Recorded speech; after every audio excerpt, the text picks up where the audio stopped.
Reciban un cordial saludo de mi parte. Mi nombre es Esteban Abraham Romero, soy coordinador e integro al grupo conformado por Joel Basantes Andino, Pablo Yumi Luisa, Luis David Pérez y Héctor Cayo. El tema que realizamos fue Especies en peligro de extinción en la Sierra Ecuatoriana, dirigido por nuestra docente María Teresa Arias Luna.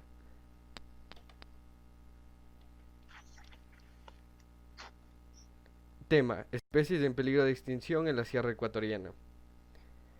Problema: la Sierra Ecuatoriana, al formar parte de uno de los países con mayor biodiversidad, consta con una de las faunas más amplias en el mundo. Actividades como la caza inmesurable, invasión de hábitat, tráfico de animales, contaminación e incendio son los factores más comunes por los cuales estas especies se ven día a día amenazadas. Al hablar de la pérdida de una especie, se puede concebir dos orígenes: el natural, dándose por la capacidad evolutiva de adaptación de una especie animal, o por la mano del hombre, con las actividades anteriormente ya mencionadas.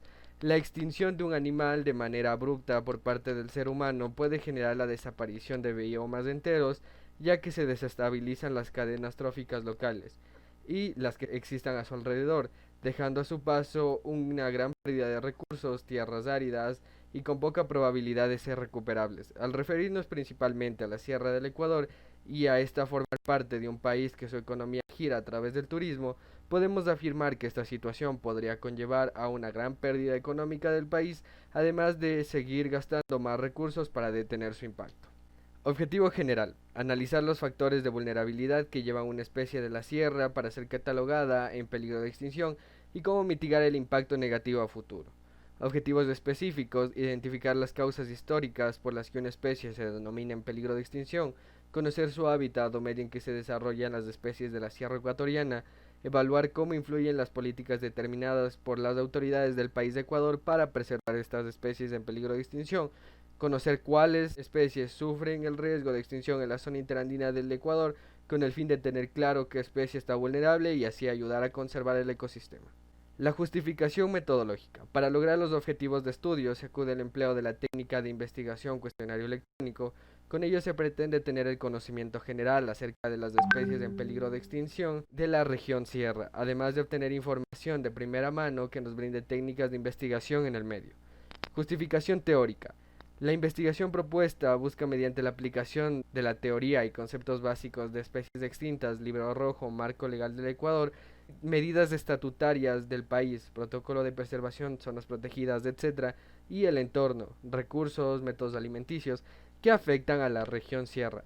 Ello nos permitirá contrastar diferentes conceptos acerca de las especies en peligro de extinción en una realidad concreta.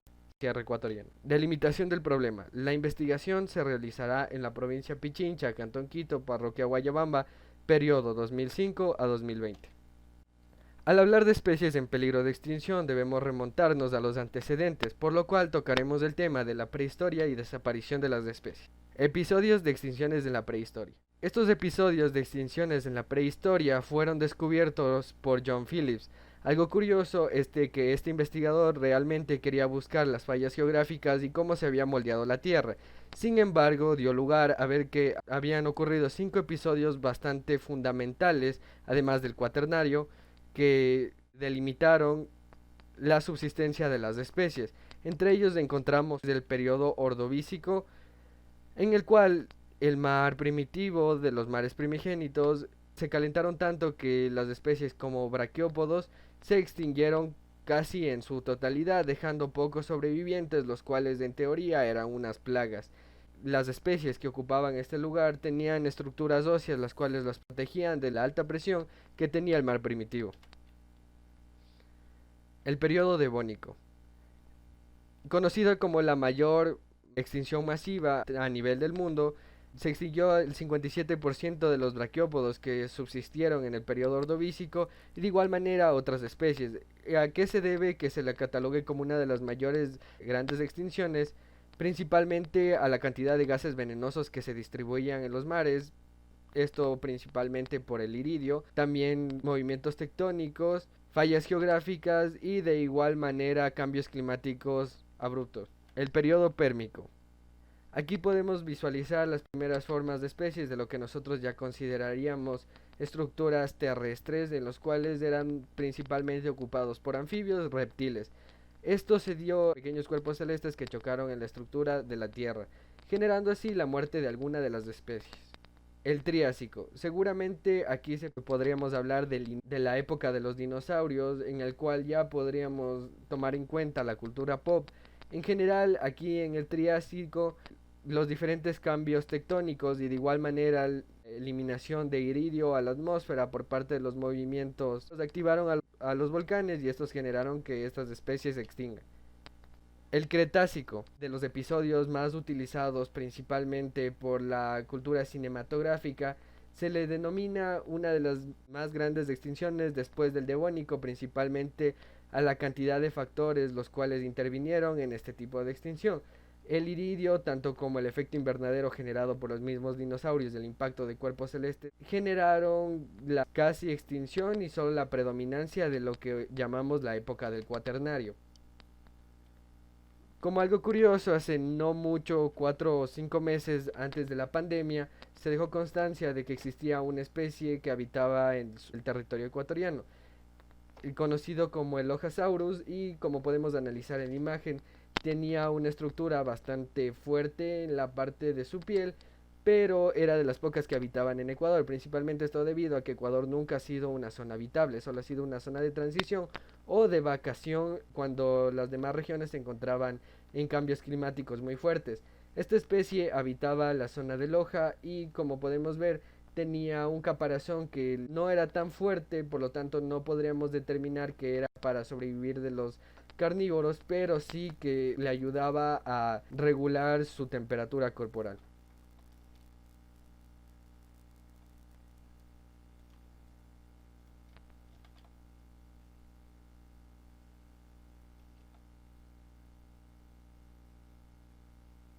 Ya. La megafauna pleistocena. Se le llama megafauna al contingente de animales de gran talla que han existido sobre la Tierra durante el periodo cuaternario, es decir, en los últimos 2,6 millones de años de la historia geológica. Durante la era del hielo, la megafauna era mucho más diversa de lo que es hoy en día. El comportamiento de estas especies con respecto a la actualidad era bastante similar, ya que las cadenas tróficas son muy similares a las actuales. El proceso evolutivo y el constante clima gélido llevó a que como un denominador el pelaje sea algo muy común para mantener reservas de calor en su cuerpo. La megafauna del Ecuador. Si bien es cierto, el país de Ecuador no siempre fue un lugar habitable gracias a sus constantes cambios climáticos, siendo más bien un paso de transición e inmigración, como dijo mi compañero. Albergó algunas de las especies nativas que indicaremos a continuación. Aquí tenemos al mastodonte, al perezoso gigante, al tigre dientes de sable y al jaguar gigante. La desaparición de la megafauna.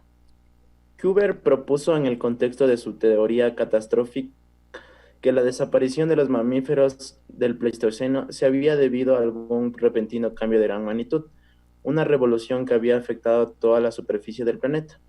La razón concreta del por qué la megafauna desapareció es muy debatible en el ámbito científico.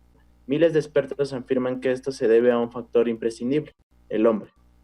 La aparición del hombre, el clima del cuaternario. El terciario o cenozoico es una era en la que se incluye el cuaternario y se caracteriza por un enfriamiento progresivo de las condiciones climáticas, en antagonismo a las cálidas que habían predominado durante el Mesozoico. Ya a final de esta era se generó el primer casquete de hielo en el Ártico y comenzaron a avanzar los glaciares sobre las zonas continentales.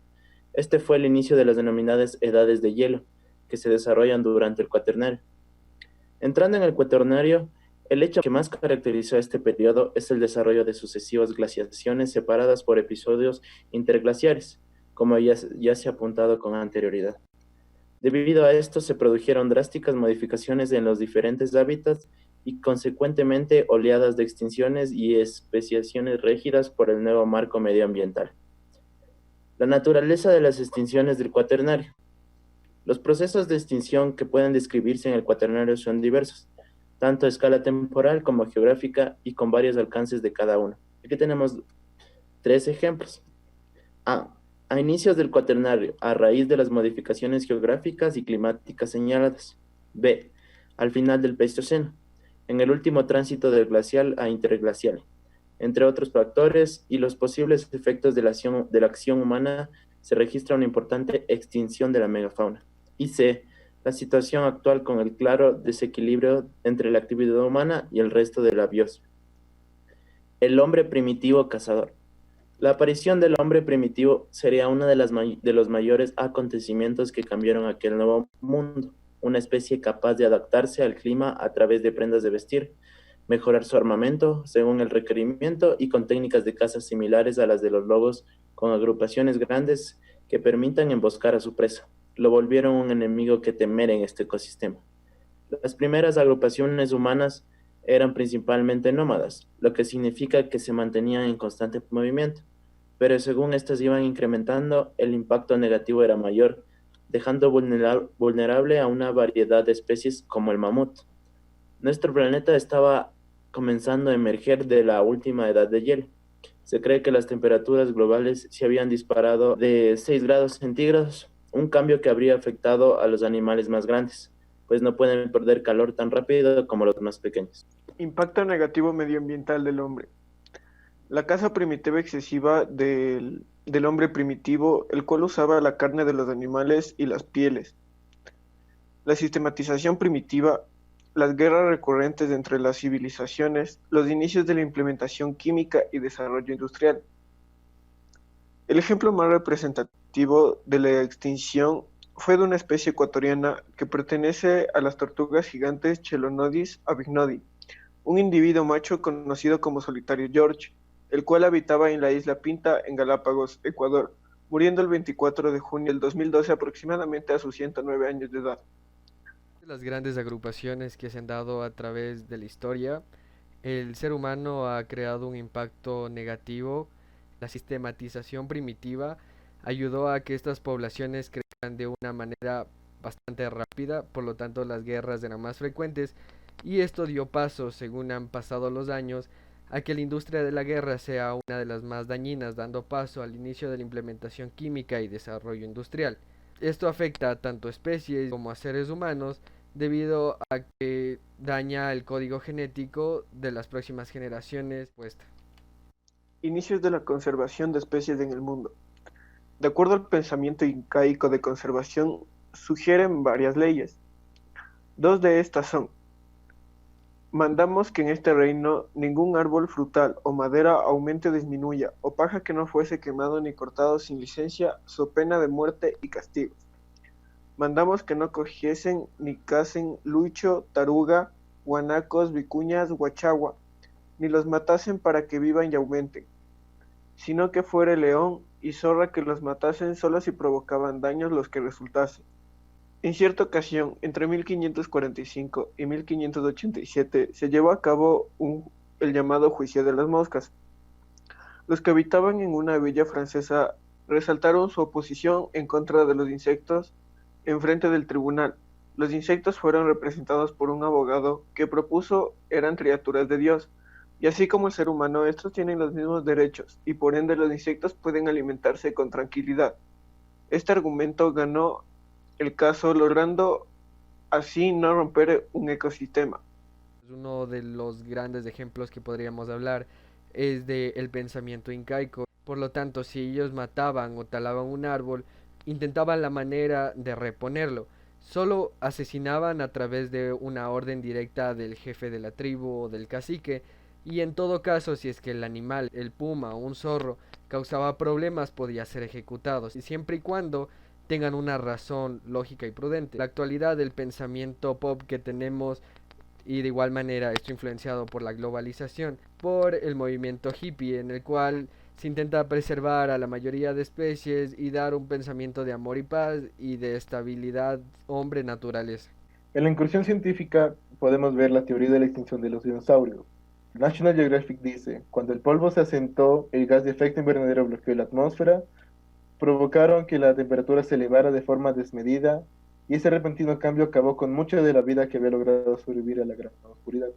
Esto vendría siendo referencia al asteroide que se estrelló en la península de Yucatán, provocando la extinción de los dinosaurios. Si fue un asteroide o un volcán, eso vendría siendo una referencia a lo que le dije anteriormente. El iridio es raro en la Tierra, pero se encuentran los meteoritos con la misma concentración que en este iridio. Esto condujo a los científicos a afirmar que el iridio se esparció por el planeta cuando un cometa o un asteroide cayó en algún lugar de la Tierra y a continuación se evaporó. Hay un cráter de 180 kilómetros de ancho formado en la península de Yucatán de México llamado Chicxulub.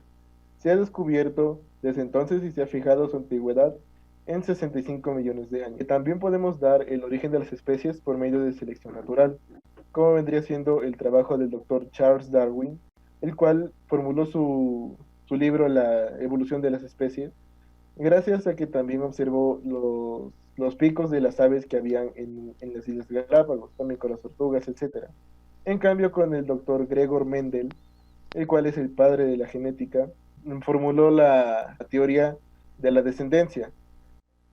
En cuanto a que es una especie en peligro de extinción, podemos decir que al hablar de una especie en peligro de extinción abarcamos un tema bastante amplio, ya que no solo intervienen factores que a simple vista son perceptibles, parte desde un macroambiente hasta un microambiente biológico, por citar un ejemplo.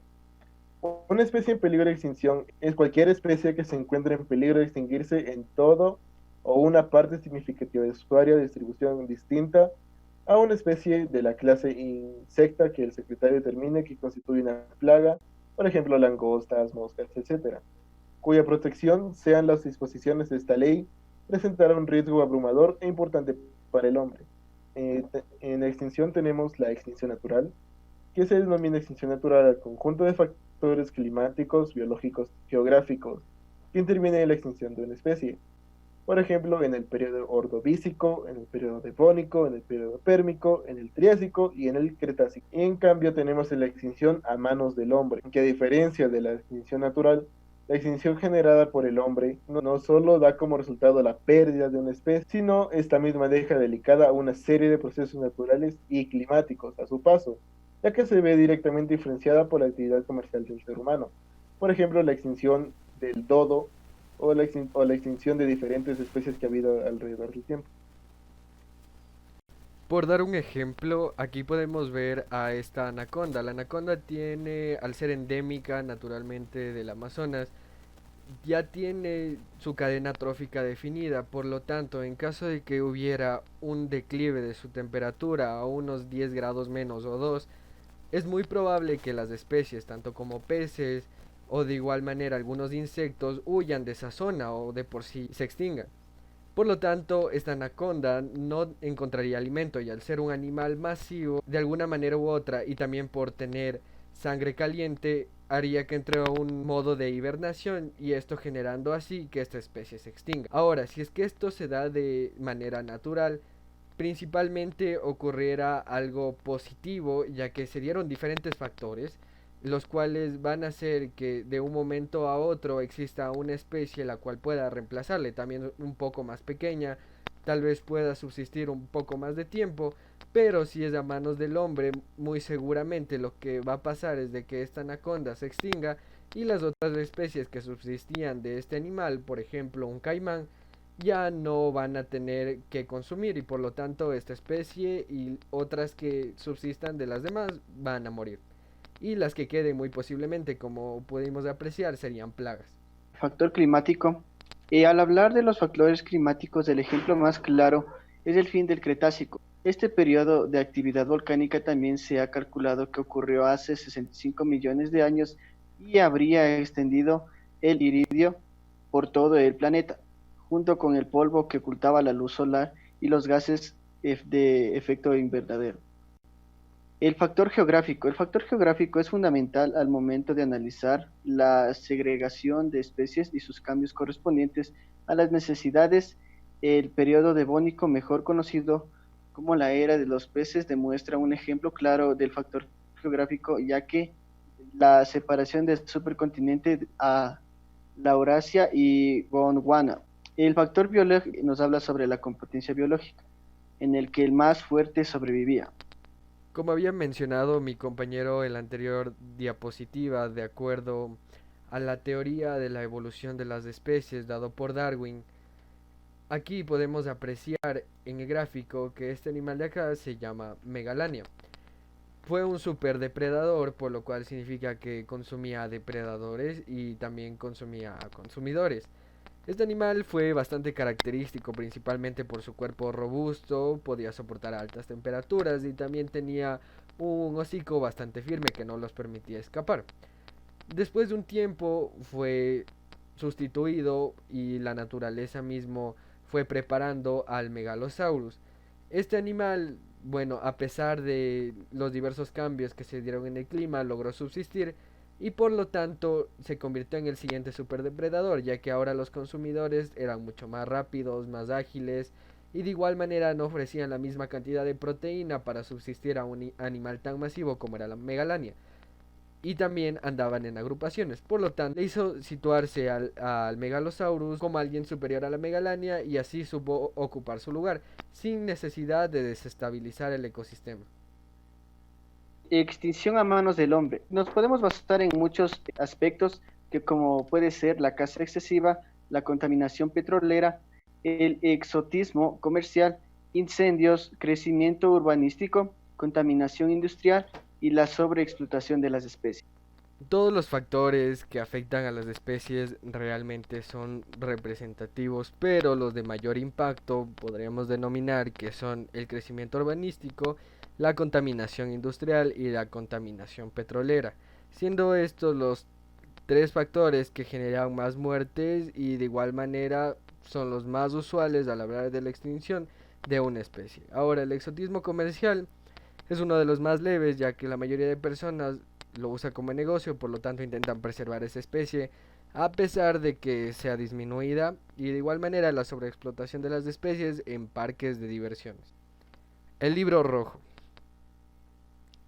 El concepto de libro rojo es muy utilizado en diversas áreas debido a que no solo funciona como un registro de pérdida y rescate animal únicamente, sino como su color indica rojo, este sirve para ver la estadística de muerte o pérdida de cualquier tipo de ser vivo.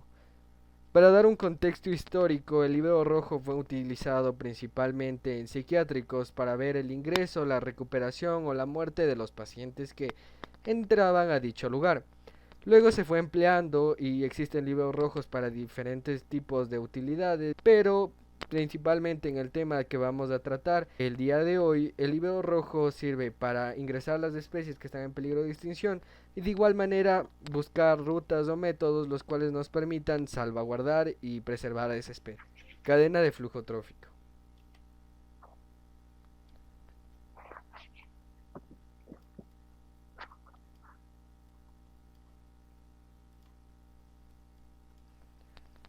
Las redes tróficas representan la transferencia lineal de energía desde un productor a un consumidor.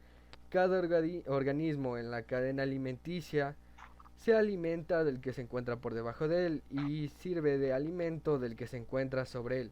Cada paso dentro de la cadena recibe el nombre de nivel trófico.